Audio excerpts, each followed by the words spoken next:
Hello! Welcome to Taylor Talks Comics Live. I am your host, Taylor Talks Comics. Thank you for joining me. Let's go over some haulage. How about that, right? So I got this in the mail from Fantagraphics. I got a couple books for them. And these will be future reviews on the channel. But this is Dog Tangle by Max Huffman. It's a small little hardcover. And it has different color paper stocks in it. Let me try to get this on camera. Look at that. I'm a sucker for that kind of thing in books when they have different colored paper stocks. Kind of reminds me of like the classic Shonen Jump magazines that have all different colored paper stock. But this is, I've never read any Max Huffman comics, so this will be my first time reading him. And I think this comes out in October, maybe? I should probably look that up. But my review will come out the week that it comes out. So it's a cool small little hardcover, Dog Tangle. It's got blurbs by Kevin Huizinga and Gary Panter, which you can't go wrong with that. Let me read the description here. A satirical comedy about an ambitious power couple in a bleak corporate landscape who defy God and nature to create a modern Cerebus. One of the most visually distinctive and funny graphic novels in recent memory, Dog Tangle is underpinned with deep mistrust of corporate and cultural hegemony, I can't say that word, cementing its relevance in an increasingly oligarchical times. And then the next book I got was a kind of a surprise. Like I knew I was getting it, but the way that it looks was a surprise. And that is The Complete Megaton Man. This book is massive and it's heavy. Like this is like a brick. Let me drop it on the table for you. Did you hear that? That's probably terrible audio. But this thing is freaking huge. And this is Don Simpson's classic Megaton Man comics. Let me get a better shot in the camera for you. From the 80s and 90s. Or no, this is all the 80s. So Volume 1 collects all the 80s. And it was one of the early kind of cartoonish satirical take on superheroes. It also has a wraparound cover. I want to be kind of careful with the spine because I think the spine's gonna, I don't know. It's got a pretty good spine to it. I don't know if it'll crease or not. But the paper stock in here is like thick and heavy. The book itself is super heavy. But this book is awesome. So it includes the first like 16 or so issues of Megaton Man. And it has a substantial introduction by Bill Morrison. Which, if you don't know Bill Morrison, he did a lot of Simpsons comics from back in the day. And then there's a foreword by Chris Ecker. And there's so many things throughout this book, too, that's like not just the issues, but it has like every like pinup, every advertisement that Megaton Man appeared on. Like there's so much like ephemera and things in here. It is all black and white. And then in the back, there's this very substantial, long, lengthy afterword by Don Simpson, where he's talking about the history of Megaton Man and where he came from. And then in the back, there's more pinups and things. Like it's just, there's process stuff in here too, which is cool. I've never seen Don Simpson's process stuff before. You can see some of his pencils and layouts and things. But yeah, thick, massive book. I think it clocks in around 608 pages. And here's a cool thing in the back that I've never seen a comic book do, and I wish more of them would do that. I think it's so smart to do this. But in the back, it tells you what will be in The Complete Megaton Man, Volume 2, 3, and 4. So it already lists out the contents of what will be in Volume 2 of this book, Volume 3, Volume 4, and then a few other things. So it's going ahead and telling you that there will be 4 volumes and what will be in them. Great stuff. I have a gem that I hauled. I'm saving for last. I also got volume 6 and 7 of Hellblazer trade paperbacks. These were at my local half-price books. So longtime viewers of my live show know that I'm trying to collect all of these paperbacks of Hellblazer. It's going to be a slow process, and I know some of them are way out of print. If anybody wants to help me on some leads for good prices on these things, let me know. But I just love this format better than the omnibuses. I love the pulpy newsprint. I love the coloring throughout here too. Like all the coloring throughout Hellblazers, especially that I'm still in the first volume, but every issue I'm reading, like the thing that's sticking out to me the most is the coloring. I did find another Richard Stark novel. So longtime viewers will know that I'm trying to hunt down Richard Stark prose novels. So there's no pictures in this book. And this is a hardcover, like an early 70s hardcover of the score, which was adapted by Darwin Cook into a comic. But I'm trying to mix in some prose reading into my reading habits. And the two authors that I'm trying to hunt down the most are Richard Stark and Kurt Vonnegut. So this is the earliest Richard Stark I have. I have the rare coin score or something or other, which is the book that follows all of the adaptation. Like Darwin Cook did all his adaptations. The next story that he probably would have adapted if he didn't sadly pass away, probably would have been that book. But the score is one of them. So it's my first time I'm going to be able to read the prose novel version of a Darwin Cook story, which will be fun. And it's a hardcover though. It does have some water damage to it, but the Richard Stark books are known for being like those cheap pulp, like dime paperback novels. So I didn't even know hardcovers existed for it. And I think this goes for big money on eBay, but it does have water damage, so my copy might not. And here's the gym. Are you guys ready for this? This might be the year of Mobius, because a few weeks ago, I hauled the Airtight Garage for only like $16, and that book goes for crazy money. I found this book, this collection, that I didn't know this printing existed until I saw it in my half-price books. I don't think they knew how to price it, because usually half-price books will jump up their prices on things that are out of print and books that are out of print. And they did not do that for this book. But this is Mobius Blueberry. I got this for $6.49. I left the tag on there to prove it. And this, I've never seen this printing before. This is by Mojo Press. You see the back there. And this is like a thick paperback of Mobius Blueberry comics, which I've never read. And it is smaller than a standard size book. You see, it's a little bit wider than your standard paperback. You can't even see that, but it's definitely shorter than it. So that is unfortunate. I'd love to have it more oversized to get all the detail from Mobius in there. But this is like amazing. I still haven't figured out if this is the earliest Mobius drawn Blueberry comics yet. I still need to figure out like where these came from and where the timeline lines up, but I've never read these before. Blueberry is one of like the most sought after comics from all comics fans that know Mobius, because it's all tied up in rights issues. He has like two different ex-wives that are ownerships of his, I don't know, library of comics or whatever. So Blueberry's never been reprinted, but it's one of the most like sought after reprints of things. And I now have this book of Blueberry comics. I cannot wait to read this.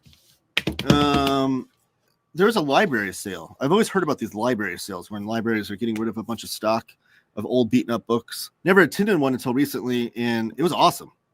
This library system was like a whole system of libraries. Had everything categorized too.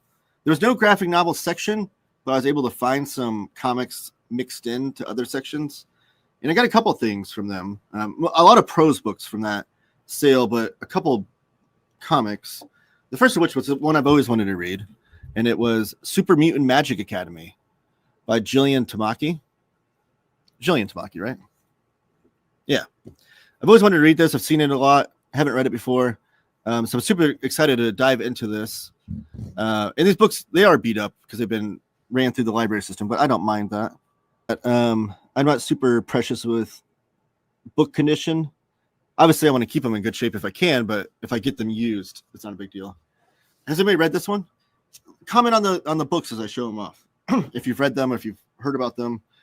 The other comic I got from that sale was another one I've always wanted to read and own, and that was Jeff Smith's Shazam, the Monster Society of Evil. This has like the Brodart library cover on it, so I'm going to try to take that off because those drive me nuts. But Jeff Smith of Bone fame doing a Shazam comic, or Captain Marvel, character that I love. And I don't know. It says Dust Jacket unfolds into giant-sized poster. All the more reason why I'm going to have to save and rescue this Dust Jacket. But I don't know. Does this cover? I think it covers the same story, like the Otto Bender, C.C. Beck Monster Society of Evil story. I'm not sure, but this is the deluxe edition, which just got reprinted recently. But I think this is the first printing, I assume. Yeah, 2007. Dang. So yeah, this is the first printing. Introduction by Alex Ross. Love Jeff Smith's artwork and the coloring on this. Does he do the coloring? No, colored by Steve Hawmaker. So super stoked to read that. Two really good books to read there. So I got some prose books from the library sale as well. I got Kurt Vonnegut's. Which one is this? God Bless You, Mr. Rosewater. As I talked about on my channel, I'm on a Vonnegut kick, so I got to read more of Kurt Vonnegut. I'm just going to go through the prose books kind of rapidly. I got Welcome to the Monkey House by Kurt Vonnegut. I think this is going to be my next read of Vonnegut because it's got short stories in it, so probably be a quicker read. I got Lord of the Flies because I've never read this before, and it's a classic story that I've always wanted to read. These are like 50 cents each, by the way. Invisible Man by H.G. Wells, another story I've never read that I want to. H.P. Lovecraft collection. This is The Lurking Fear. The Lurking Fear. And it's got like yellowed, pulpy pages. It's kind of cool. And then I got East of Eden, which is going to be my most ambitious of my prose reading. My goal next year is to read one prose book a month. And East of Eden is one that I've wanted to read, and it might take me 2 months. I don't know. And then the last prose book I got, Cormac McCarthy's The Road, which is another story I've always wanted to read. And I know there's an awesome graphic novel adaptation that has got a lot of praise over the last year, I think at the Eisners and things. So I will read that once I finish the prose novel. Lord of the Flies is good. Yeah, I want to read that one with my son, but he's a little trepidatious on it. But it's less than, it's a little bit over 200 pages. And that's the kind of prose reading I'm doing, by the way, is just like trying to find thinner, slimmer volumes. But yeah, I've always wanted to read it. I love the premise. And my son said he wants me to read it first to see if it's scary or not, or too scary for him. To continue my haul, I did get, so the PS art books are totally up my alley because they're collecting old Golden Age stuff. And I've always wanted to pick them up, but there's so many of them and the price point's a little high. So I never have like pulled the trigger on them, but like I found these at a flea market, and this is the Heap, which you can, this is going to get a video very soon as well. This is the original Swamp Monster of comics though. Before Man-Thing and before Swamp Thing, there was the Heap. This is part of the Roy Thomas Presents line of PC art books. So it has a bunch of essays by Roy Thomas and things. But yeah, so I'm excited to read this. And I've never read any Heap comics before. I've read a lot of Man-Thing and Swamp Thing, but not the Heap. And then also got Adventures into the Unknown from PS art books. And this one, I just flipping through it. The art and stuff is like mind-blowingly good. What just happened? I even like these these black bordered pages on these panels is like different from any comic of that era I've read. But yeah, this collects I think 6 or 7 issues. 7 issues of Adventures into the Unknown from the 1954 and 55, which is right around the Comics Code. Oh yeah, look at that. I didn't even notice that. The first 4 issues are pre-code. The last 3 issues are Comics Code Authority approved. So that'll be interesting context to read them in. But they have like the ads and things in here too, which are kind of cool. The restoration isn't like the greatest or the cleanest, but it's still readable. So PS art books, trying those out.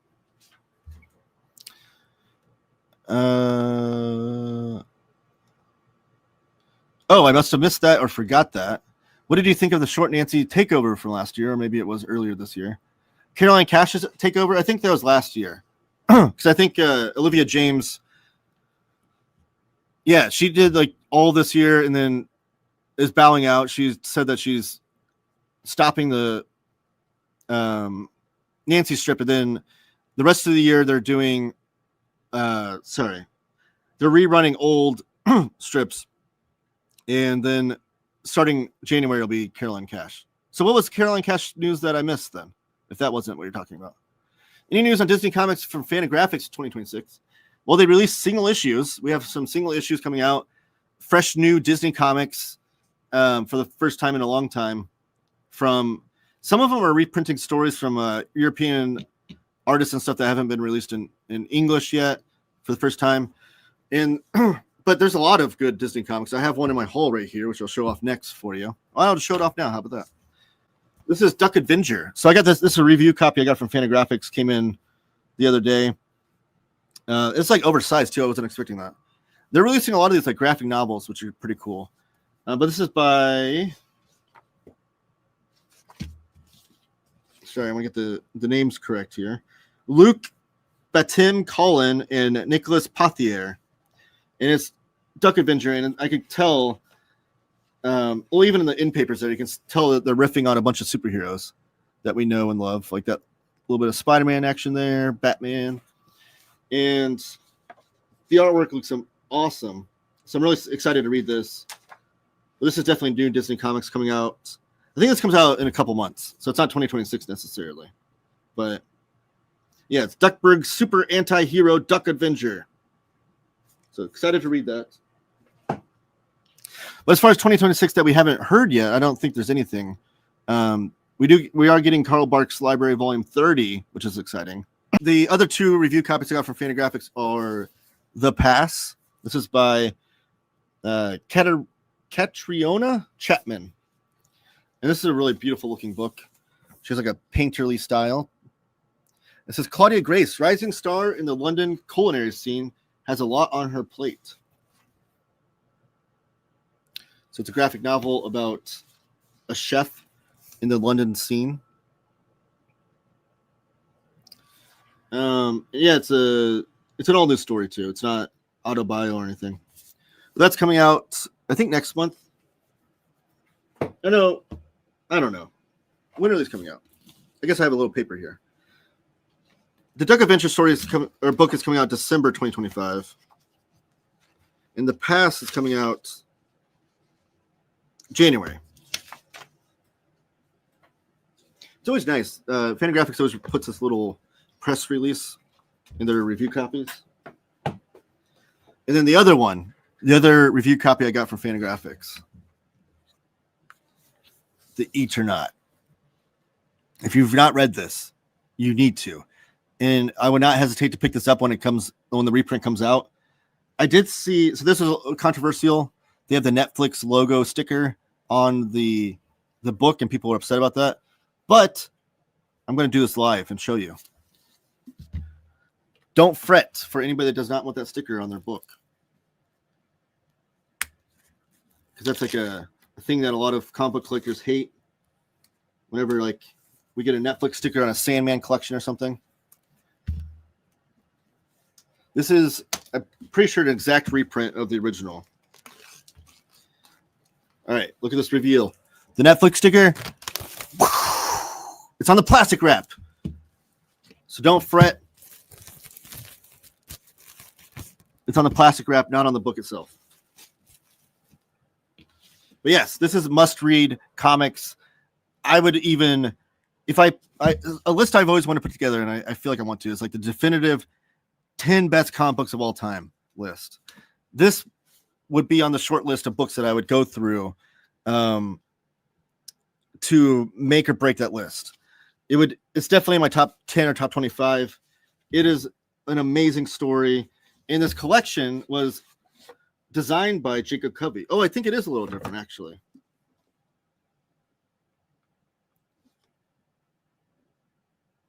I used to have a copy of this, and I can't remember. I think they did change it a little bit. Yeah. This is a little different. So it has like this really thick plastic dust jacket on it, which has like the hole there for you to see. Which I think on the original, there was a hole there. I think it was die cut. This is solid. Let me know if someone has. But then this was silver. This was just shiny silver. But now it's got like this color to it. And it's embossed with the Eternaut and the writer and artist's name. I don't know if you can see that color on there. It's not the shiny silver it was in the first one. Josh says it was die cut. Okay. The book itself is die cut. You can see me like, I'm the Eternaut. But the dust jacket, I think, was die cut, and it's not anymore. And the box is die cut, I should say. Like you can see the box itself is die cut. But the dust jacket isn't. But Jacob Covey designed the first one. I wonder if they credit another designer on this edition.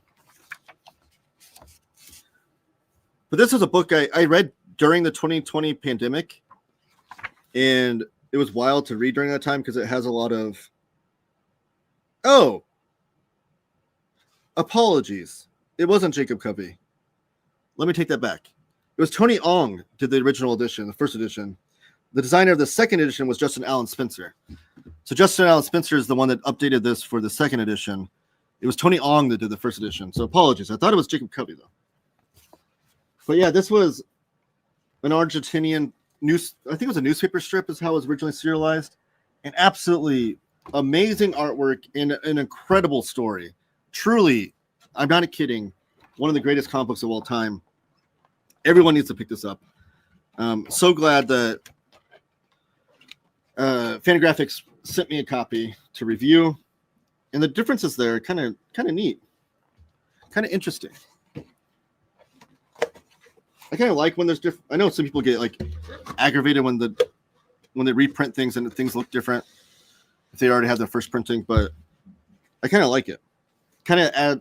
And it's also, I think the other one didn't have the new Fantagraphics logo on it. It's easier to spot out first printings and second printings of things when there's a little bit differences like that, rather than just looking in the indicia. But yeah, good news for everybody. The Netflix sticker is not on the book. I can't tear that. But more hauls.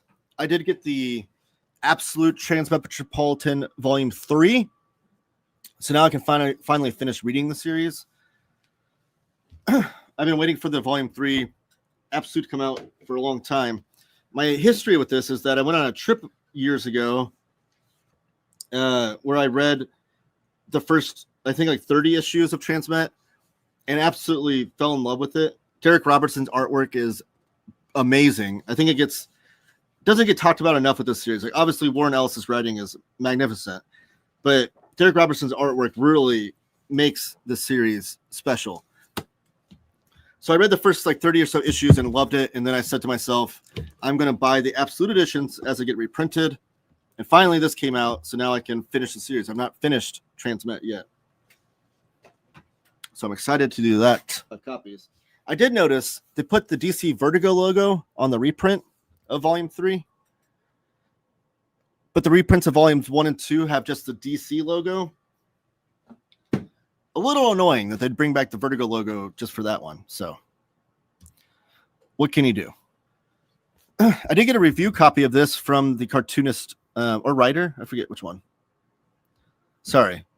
Either the cartoonist or writer sent me a copy of this. TCP?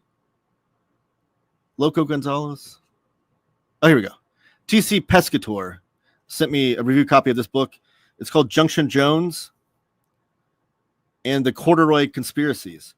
So one of my viewers in the Discord wrote about how his friend came out with this book and how cool it was. And it looked right up my alley. And I said, that looks awesome. I need to find a way to pick up that book. So then he reached out to the TC Pescator. And then TC Pescator reached out to me and sent me a copy. So I have this, and then also I have The Jump from Wesley Griffith, another awesome cartoonist. So I think I'm going to put both of these into a Cartoonist You Should Know video, but that's going to be released early November. So after the Halloween horrors videos come out, because neither of those fit in line with the horror genre. Oh, I got another review copy from Fantagraphics. The third and last volume of Search and Destroy. This is an amazing series. I have a video on it on the first 2 volumes on my channel. This is volume 3. I don't know when it's due. I think it's due out November or December of this year. I can't wait to read this. This is like Atsushi Kaneko is the mangaka that does this, and he is a mangaka that everyone should be following. He has an amazing aesthetic and energy to his artwork. I can't wait to see what is translated next or what he does next in English, hopefully. But this is a retelling of Osamu Tezuka's Dororo. I can't say that word ever, and it drives me nuts. But that was a samurai story that Tezuka did. This is a retelling with a cyberpunk tinge to it, and it's amazing. Volume 3 coming out very, very soon. Everyone should read that. And then also, Josh Greyhouse in the chat posted a couple times that his favorite horror manga or comic is Mermaid Saga, or one of his favorites. I don't know if he said it's number one. And then like I was like, I need to read that. I need to find it. And then like the next day, I went to a Goodwill with my wife and I found volume 1 of the Viz Big signature editions for $5 at Goodwill. And it's in great shape too. So I'm going to try to read this and squeeze it in to my final days of Halloween horrors. I am a little sad I don't have volume 2 yet.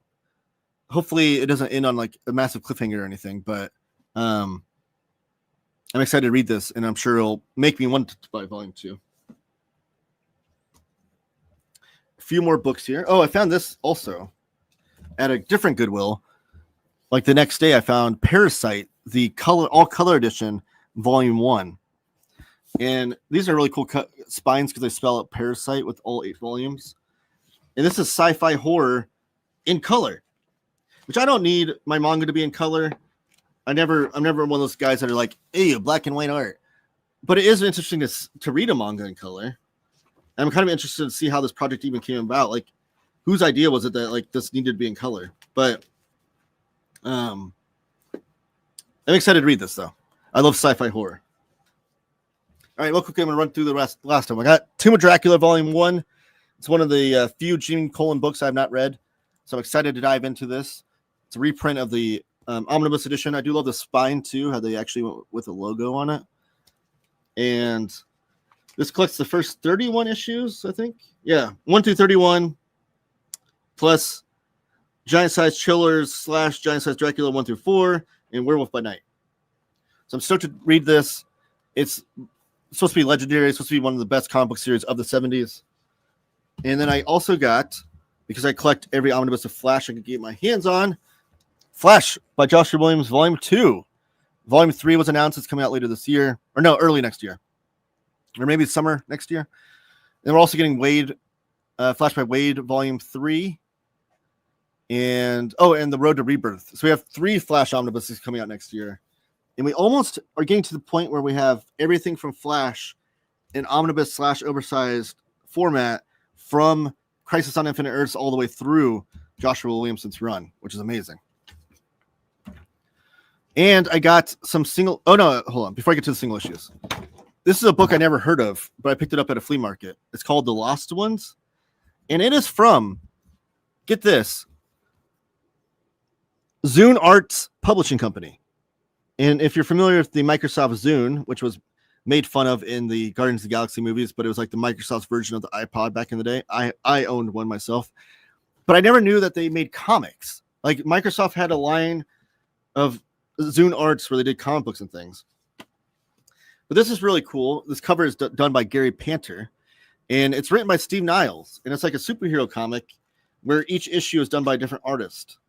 And we have Dr. Revolt, Morning Breath, Kimi Bazzelli, and then Gary Panter. Gary Panter is on the last issue. And it just seems awesome. Like the artwork in it by each artist seems really cool. I never even heard of this. Let me know if you have. But the Gary Panter name appearing on the cover and Steve Niles definitely is why I picked this up instantly. It's just like a slim little graphic novel. And then I got some single issues to finish it out. I got the Chip Zdarsky comic news. I didn't realize these were free. I have been interested in this. Again, Josh, here's the word. I'm working on a zine. So I'm trying to pick up other versions of people are working on with zines and things. And this is probably the most mainstream zine coming out today by Chip Zdarsky. So I just want to pull ideas from it and things, but also Chip Zdarsky is a funny guy. My comic shop had these for $1 each. These are the electric Elektra, a Saga. And this is a 4-issue run that Marvel did back in, I don't know when this came out, 90s or 80s? 84. And it was reprinting the Elektra Saga from Frank Miller's Daredevil.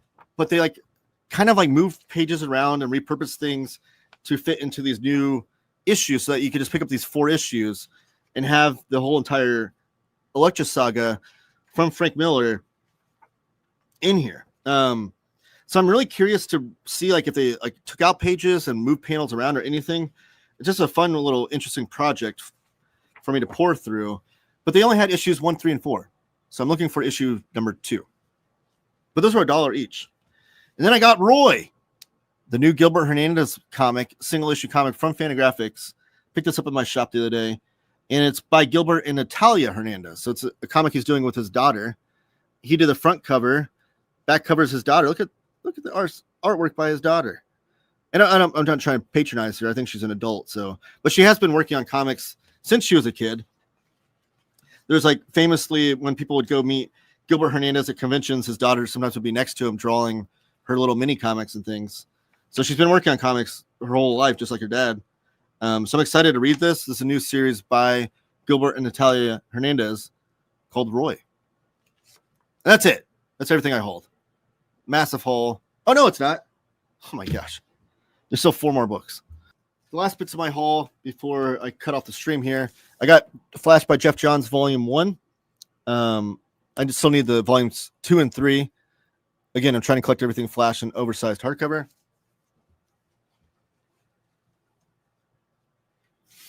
And I got, this is one that I'm super excited for. One of my favorite comic book series of all time in the most premium format it could be released in. Absolute League of Extraordinary Gentlemen. I'm so excited to own this. It's been out of print for years. It looks like the slipcase is too big for the books, though. That's interesting. But I've never owned this format. But I'm trying to get all the absolute editions because this is my preferred format for this book. One of my absolute favorite comic book series of all time. Every time I reread it, it just climbs higher up on my rankings. Personally, it does say DC Black Label on the little insert, but on the spine, it just has the DC Bullet logo. So, someone asked me like how I feel about them taking, because I think the Vertigo logo was on the original printings of these. Like, how do you feel about the new printing not having the Vertigo logo? Like, it was never a Vertigo title. It was, did it have the Wildstorm logo? I don't know, but it didn't. The Omnibus had the Vertigo logo, which did not. It was never a Vertigo title. It was ABC Comics via Wildstorm, which then got bought out by DC. It had no reason to have the Vertigo logo. Then I finally picked these up in my collection. This is a long time coming.